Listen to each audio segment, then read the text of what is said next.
Bienvenue pour cet instant vignoble sur la route des vignobles alpins dans la vallée d'Aoste. A priori, ces paysages superbes semblent plus propices au ski et à la randonnée qu'à la viticulture. Eh bien, détrompez-vous!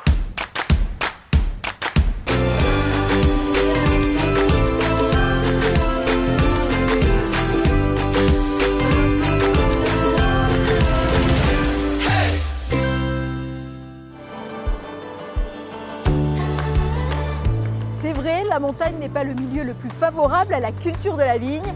Pourtant, ici, dans la vallée d'Aoste, elle existe depuis des millénaires, probablement même avant l'arrivée des Romains.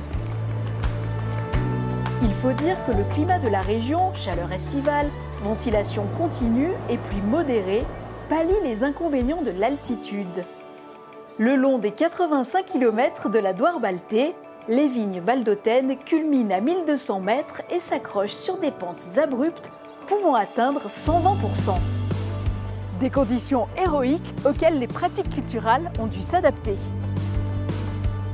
Au pied du Mont Blanc, dans la Haute-Vallée, le Prié blanc, un cépage autochtone, au cycle végétatif court, se développe à 1000 mètres d'altitude sur des pergolas basses de 50 à 140 cm de haut. Elle protège les vignes contre le gel, les fortes rafales de vent et reste bien stable sous la neige. En moyenne vallée, la vigne est cultivée à 600 mètres d'altitude en moyenne, à l'abri du Mont Cervin et du massif du Grand Paradis. Elles s'épanouissent le plus souvent sur des terrasses soutenues par des murets en pierre sèche et sont disposées en contre-espalier. Là où c'est possible, elles sont plantées dans le sens vertical de la pente, tout simplement. Les vignobles qui poussent en basse vallée sont généralement plantés plus bas, à 400 mètres d'altitude, mais sur des pentes très raides, exigeant plus qu'ailleurs l'aménagement de terrasses et de murets en pierre sèche.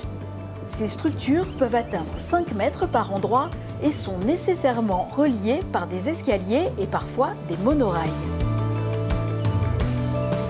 La topia, cette pergola haute, permet d'aménager au mieux la culture des cèpes, mais le contre-espalier tend à les remplacer là où c'est possible.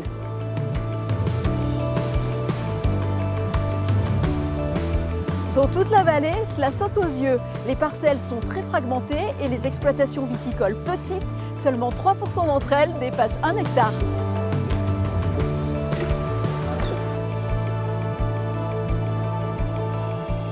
Aussi, les courageux vignerons de la province sont-ils principalement organisés en caves coopératives, ce qui leur permet de sauvegarder ce patrimoine viticole si précieux.